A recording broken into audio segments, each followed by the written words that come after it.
Hi, I'm Devin Coleman. It's August 20th. This is 508, a show about Worcester.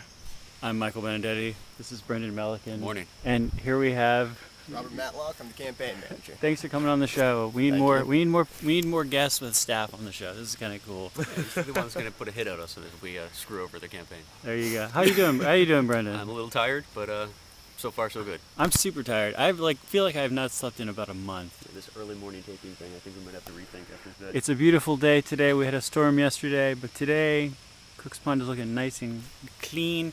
Today we're going to talk to Devin about running for city council. You're running for city council at large? Yes, I am. All right. I want to ask you these questions. These are questions that we developed over the summer by talking to different guests, by talking to different people, by putting things up on Facebook. Although we don't get a lot of feedback on Facebook. Email, a lot more feedback.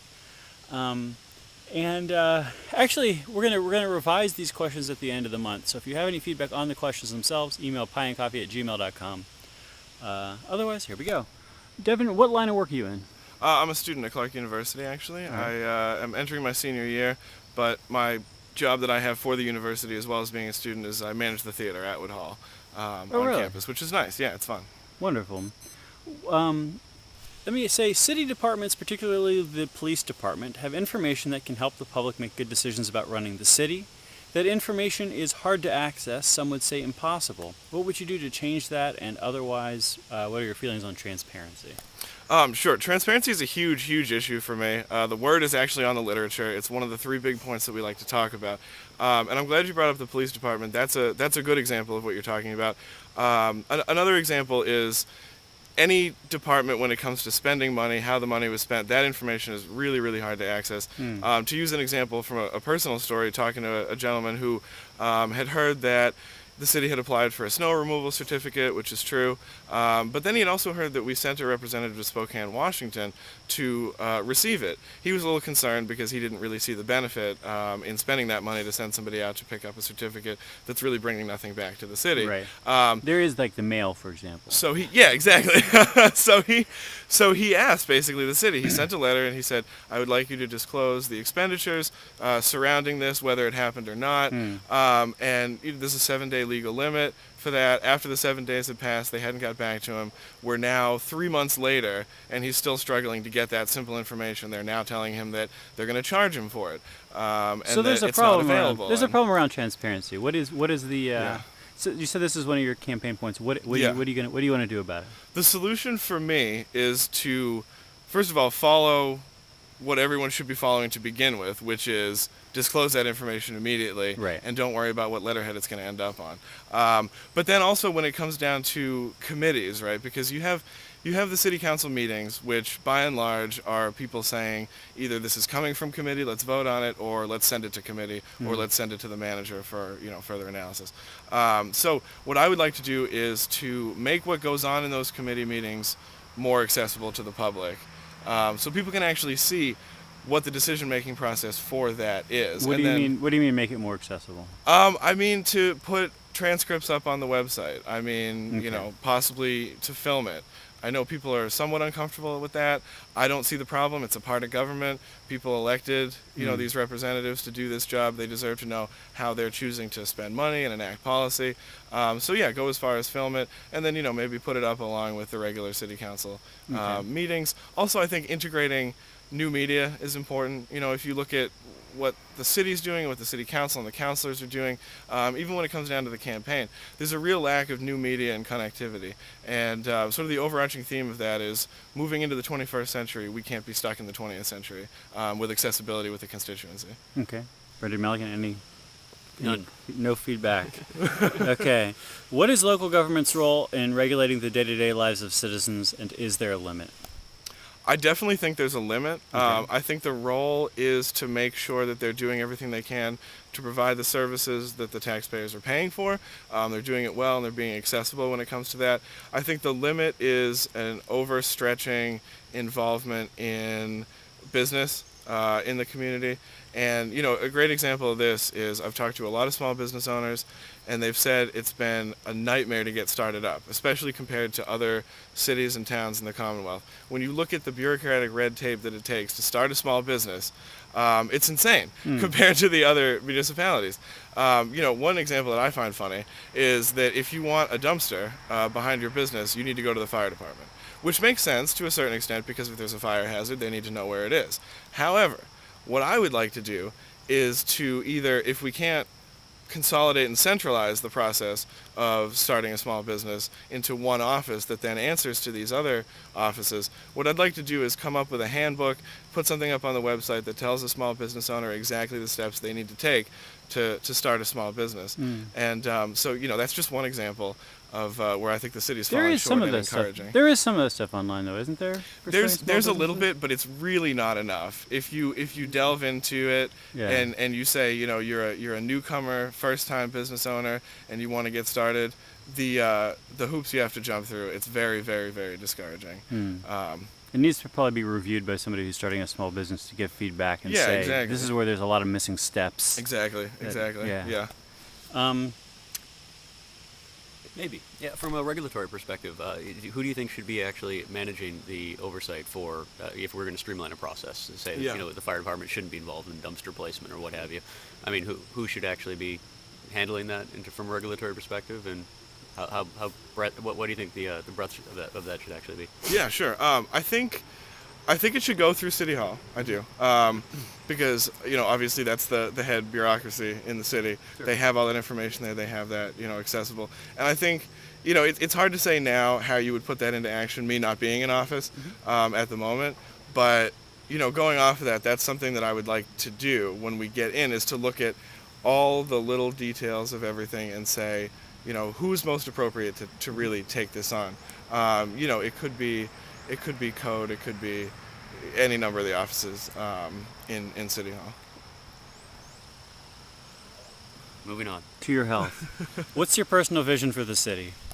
My personal vision for the city is to have a safe city. First of all, I think a good downtown. I'd like to see a thriving downtown. At the same time, not only an emphasis on downtown, but an emphasis on the neighborhoods, because we have a town feel, I guess you could say, in the city. A lot of people say that, it feels like a town. Everybody kind of knows each other, which is good and bad when you get into certain issues with the city government and who knows who. But keeping that feeling, the connectivity of the neighborhoods, the congruency there, but then also providing a good location where people can go at night, feel safe, and have a good time. I think also retention of college students is big. I think it's fair to say we have a brain drain out of the 10 colleges and universities in the city. They say either I'm going to go home or I'm going to go to Boston. Can you tell me one thing that you would do that would be a different thing than is being done now to help retain those students? Yeah, I think the first step is to have the city really reach out to all the colleges and universities. You have Clark University has a good relationship with the Main South neighborhood. They pay $200,000 a year through the pilot program. Right. They're helping to clean up University Park. They have, if you live within a radius of the school in that neighborhood, if you're admitted, you can attend for free. Right. There are all these things. So taking that and encouraging other universities to do it from the city's point of view, and then also bringing in community organizations to the university campuses and having them reach out to students so that while they're here during their 4 years or 6, whatever they choose to do, that they can feel like they did something to help the community and they've seen a project grow. Just to take an example from Clark, there's a thrift store right across the street from Clark in Main South. Yes. Owned and run by students, and I think you can bet they're probably going to stay in the city because they have the students who have that ownership experience being a part of that project. Say what? You're saying that the students who have experience being part of the community thrift there, are the kind of students who are going to become connected to the community and then stick around. Yeah, and I believe that, and it doesn't have to be a thrift store or that type of connectivity, but more student-run businesses, though. That's an awesome idea. Nobody's ever said that. I like this idea. There should be more student-run businesses. I think there should be more Worcester resident-run businesses than we have now. That's for sure. Yeah. But sure, you take that. You get students in school if they can do it. You know what I mean? And that's for the market to decide if they can do it. But if they can do it, that is one step towards creating jobs, which is the direction we want to head in. We're retaining college students. The level of education in the city goes up. That encourages other businesses to start and come in because they know they can hire an educated population. And it kickstarts everything that we want to see, but we're sort of on the edge of trying to figure out how we want to do that. Hey, one quick follow-up, Mike. So when you started talking about the sense of community and being very much like a neighborhood and what have you, and neighborhood kind of or small town kind of feel. With that in mind, so when people are always talking about Worcester doesn't have, is usually like the angle they go, like we need this, like Boston has this, that Providence has. Yeah. In your mind, since we kind of already have, from your perspective, like that small town feel, is there anything wrong with Worcester just being like a bedroom community for, say, Boston, where everyone does get up in the morning and hops on the pike and drives to Boston? Or like, should we always be chasing down whatever the things that we think in our minds are what make Providence a big city, or Nashua a big city, or Boston a big city? Like, is it okay that we're not a big city, like in terms of the exterior that people passerbys would see? I think it's okay that we're not a big city, but to clarify, what I mean is that we shouldn't say we want to be a Boston, we want to be a Providence, we want to be a Nashua. We want to be a Worcester, in my opinion. That's different than all of those other cities. It's different than every other city in the country. We've had a great history here, and I think we have a great future here. And I don't want it to be a bedroom town for Boston, because, to me, the first thing that comes to mind is, okay, we got everybody who's here, living here, but then they go to Boston to spend their money. They go to Boston to work, and where's the homegrown? Worcester first, Worcester jobs for Worcester people. So I think that we do need to focus on creating jobs and keeping people here. And again, the first step to that is creating an environment in which businesses that hire from an educated population are going to come to the city, because we're in the transition now from an industrial economy to a service-based economy, which is why education is, a huge, huge emphasis of mine. And I don't know, we can talk more about that later if you want me to touch on it now, but the University Park campus school model is amazing. They're doing great things over there. More than 90% of the graduates, get into and attend college. That's great. I think we can see that all over the city. And I think that would be one of the first steps to see the change we want to see, where we're not a Providence, we're not a Boston, we're a Worcester, and people are happy to get up and go to work here because they can say, Worcester is the only place that I can, fill in the blank. And I'd love to see that. And I think we can move that forward coming soon. Back to you, sir. Thank you. What is your view on the relationship between the council and the city manager? I think that first of all, the city manager is a hired position, right? Yes. It's not an elected position. Right. That's very, very important to remember. Yes. We have a weak mayor system, in which the mayor can advocate for issues. He can break a tie vote. He can go out and be, the public face of the city. He can relate to the state level government, which is great. But I think it's important to remember that the city councilors are the ones who are elected. And so there needs to be the flow of information needs to go city councilor, city manager, and the flow of decision making needs to go city councilor, city manager, not city manager, city councilor. How do you see that flow going now? I see it going a lot city manager, city councilor. Yeah. And I don't blame the manager for that. I think what it is a lack of initiative, leadership on the part of the councilors to say, first of all, thank you to the people who elected me, and now I'm going to go out there and get the information and do the work, and advocate. And for example, for us, we haven't had a day off on the campaign for the last month and a half. We work 10, 12 hours a day on it, and 6 to 8 of that is door to door every single day, in all the neighborhoods that we can, and we're working through the city right now. And that's the type of work and that's the type of drive that I just expected to see in other city councilors. And for me, it was sort of shocking to talk to people and other councilors and comments and say, oh, well, I'm not out campaigning yet. I don't go door to door anymore. You know, these are the people that vote for you. These are the people that donate to your campaign, and they expect you to pick up the phone, and you're not going door to door to just ask them how things are going. So for me, that was a big shock. You know, and my perception, like I said, was always that I'm going to continue doing this. You know, I'll go door to door when it's not an election year. You know, we had talked about that too. You know, after the first year, we're going to go and hit neighborhoods and say, how's things going? I know I'm not up for re-election. I just wanted to come and say hi and check because that's my job. You elected me to do that. So so that's a big issue for me. I wonder if part of the incumbents not going door to door is they're like a sort of silent way of acknowledging that nothing has changed in the 20 years that they've been on the council. What are they going to say? Right, exactly. Like, so it's exactly the way it was when I got here 20 years ago. So what's the point of me going to strike up a new conversation? I don't know. Maybe it's that going door to door doesn't win elections. Even though everybody thinks it does, maybe they know something. Maybe they know something. Okay, this next one is one that actually, it's too early for cynicism. I'm sorry, I won't try. Do you have any? Could you speak very briefly about your position on neighborhood councils? Sure. I think with every new idea, it's important to test it and vet it. I don't really have a long answer on this one, so. All right. But I think it's important to test it and vet it. I think the bottom line is that we have a charter for the city, and that's that the city council is elected to do their job, to advocate for the city and the citizens and the people who elected them. Right. You know, on the other side of that, going back to talking about the fact that here in Worcester we do have a town feel. We have a very solid neighborhood base feeling. Yeah. So representation from neighborhoods is, you know. So if you were elected, would you support the idea of neighborhood councils? I can't say right now. I can't Really? say. I think I always support trying something. I always support testing something. Would you commit to voting in favor of the first neighborhood council that came in front of the city council?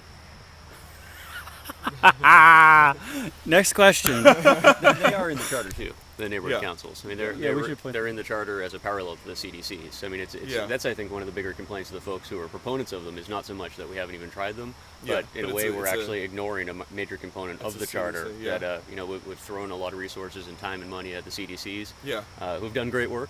But there's also this other component that folks I think are easy to dismiss. Not you, but in general are easy to dismiss, where there's a lot of potential power for the on the neighborhood level that might just go ignored, which I think people kind of like. Let's go back to that actually, because this sort of fits in with another part of the platform, and I just missed the connection when we were talking about it. Is that we have sort of come up with an idea, and we're calling it One Worcester right now. Okay. You know, we'll see. You know, it's not branded or anything, but the idea of neighborhoods and neighborhood organizations that serve their community right now are very separated and don't really communicate all that well. You know, through no fault of their own, it's just never been addressed. Same thing with you know, with a crime watch, a neighborhood watch. You know, you could have streets that are 3 streets apart, and these guys never meet. Right, they have separate organizations because of that. and separate. So to go back, I'll answer yes. I would vote in favor of the first neighborhood council. Awesome. This next one is a long question, or it's a multi-part question, and you can sort of take it the direction you want to take it, I guess. Where should the city draw the line in taking responsibility for development? Where should the city draw the line when selling off existing assets? How should the city be making its money, and what's the correct tax rate for Worcester homeowners? Okay, so the first part of the question is development, and to speak a little bit on that, I would say, you know, we have City Square, we have the CSX project. It's creating jobs, but to talk a little bit about City Square, right, we have 2 businesses that are signed on. We have Unum, and we have the St. Vincent's Cancer Research Facility. Yes. Okay. The Cancer Research Facility is a $22 million project. The city's providing a TIF for $9.7 million for that, which is fine. Right. But I am afraid that what we're going to see with City Square is a trend in which we give TIFs to everybody, right? Because the purpose of a TIF, the way I see it, is to subsidize a business so that they can actually exist, and then that business is going to create foot traffic that then encourages more businesses to sign up. You're helping prime the pump. So, yeah, exactly. It's not a long-term solution to the problem of an underdeveloped downtown, right? So the fear that I have is that if we continue to give TIFs to businesses to get them to come downtown, we will be paying off businesses to exist downtown. Yes. Right? And that's not sustainable, because if they're not going to be there without the TIF, then they're not going to be there when the TIF runs out. Right. And we're going to see exactly what happened with the Galleria. You know, different reasons, but we're going to see a massive exodus out of the city of these businesses when the TIFs run out, and that's a huge danger looking forward. So to answer the question, I guess the city's role in development is to create an environment in which businesses will come in and incentivize that business growth, not to pay off businesses to exist. Not to do things on like a case-by-case basis so much. Right. Okay. Right. Let me just ask the other. I don't know. I don't know if there's one part. Do you want to follow up on this? Yeah, keep this moving. is like a too many questions. I feel like we need to keep moving. Just to keep track of, right? I mean, let's not hurt anybody. What? Let's not hurt anybody. It's a big question. They should just go through all the parts of it. And You want to keep going? yeah, well, on that one question though, All right. there's some other All parts right. to it. All right. I'm just gonna stop 5 minutes before the end of the show and ask the dumb questions, just to make sure the dumb questions get in I there. think those are important as well. They are important. Where should the city draw the line when selling off existing assets?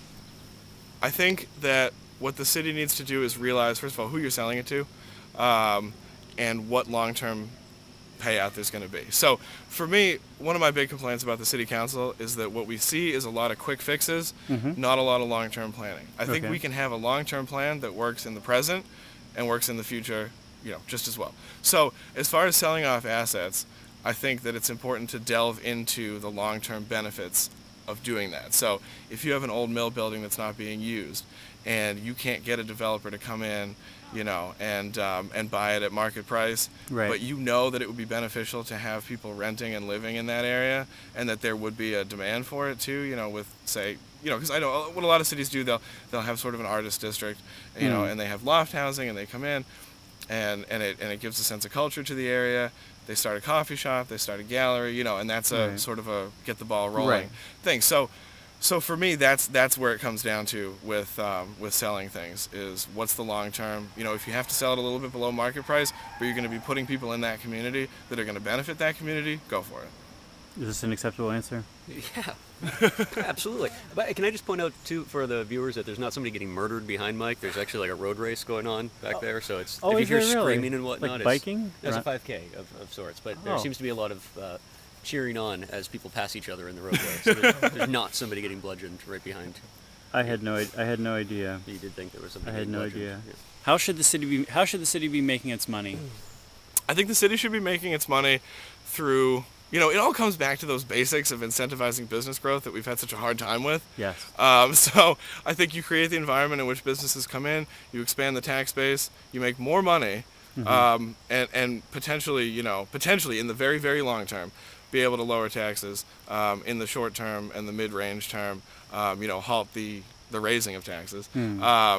So that's the issue. That's the issue for me, is incentivizing those businesses to come in, expand the tax base, lift the burden from every individual, but bring in more money for the services, that are necessary for the city. I think also, this isn't really making money, but this is finding ways to start new projects without draining the city budget, is grants, right? Okay. We don't have a grant writer for the city. So there's a lot of money just sitting out there that we're not taking advantage of. And if you're going to pay a grant writer a salary for one position, and they're going to be bringing in millions and millions of dollars a year in grants for new projects that do bring the city into the 21st century, I'm all for that.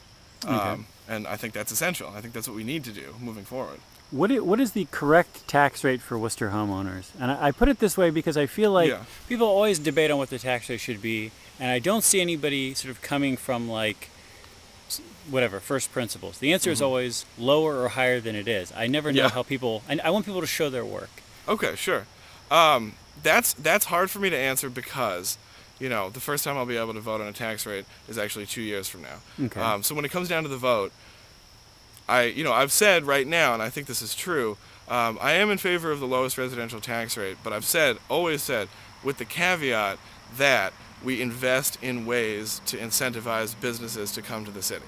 Right, because the argument against it. Because a low residential tax rate implies that businesses are carrying more of the load. Right, which is a strong disincentive to some businesses to locate in the city. Yeah, exactly. Right? But Especially large businesses. Well, yeah, exactly. And I think at the same time,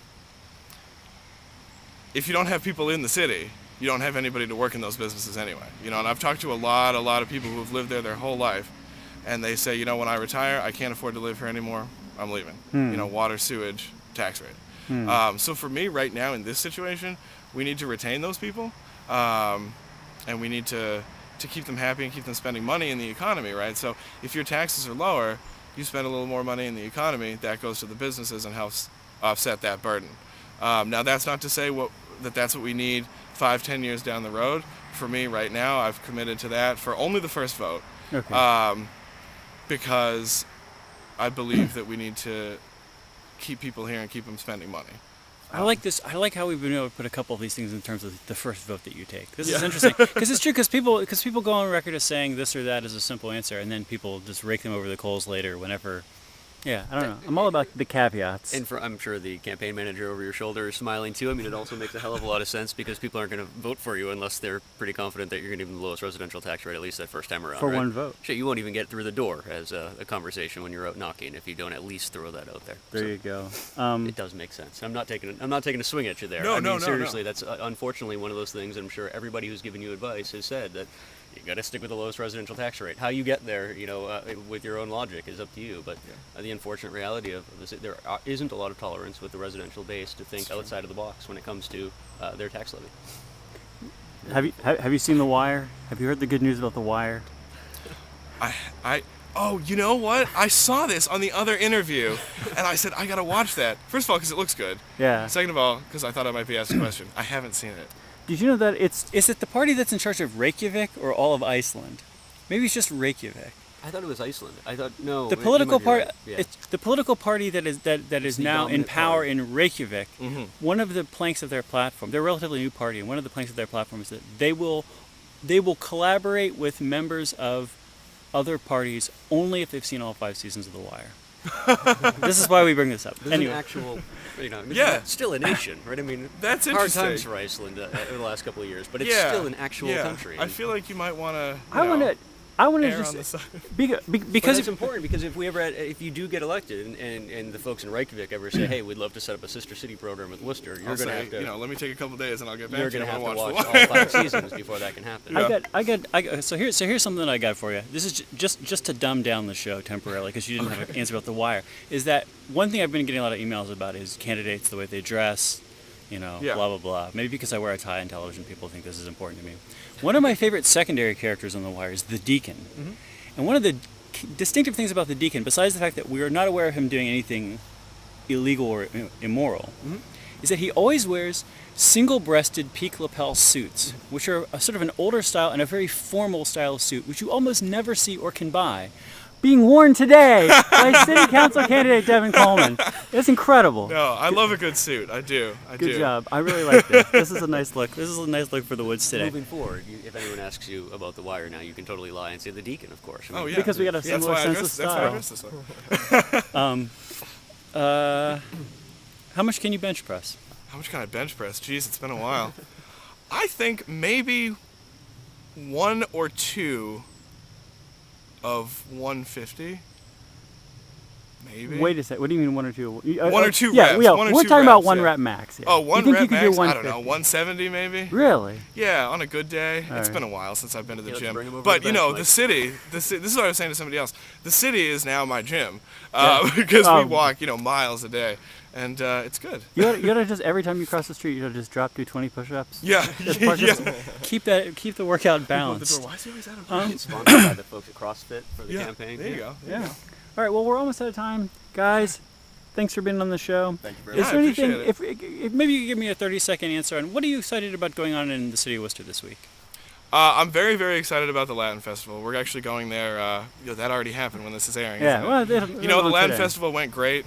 It was a really good time. But what I really enjoy about the city is the whole thing. Is that you can go online, you can call somebody, you can call, and say what's going on, and just go and do it. There's something cultural going on, downtown. They have the concert series behind City Hall, which I've been fortunate enough to catch a few times. Yeah. That's a great time.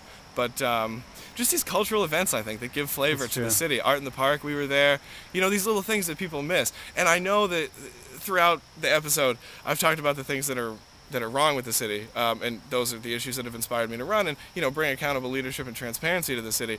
But at the same time, that cultural flavor, Shrewsbury Street, Art in the Park, the concert series, movies behind City Hall and the Common. That's all great stuff, and I love it, and I love Worcester, and that's why I'm planning to stay here for the rest of my life. Rock and roll. Thanks for being on the show. No problem.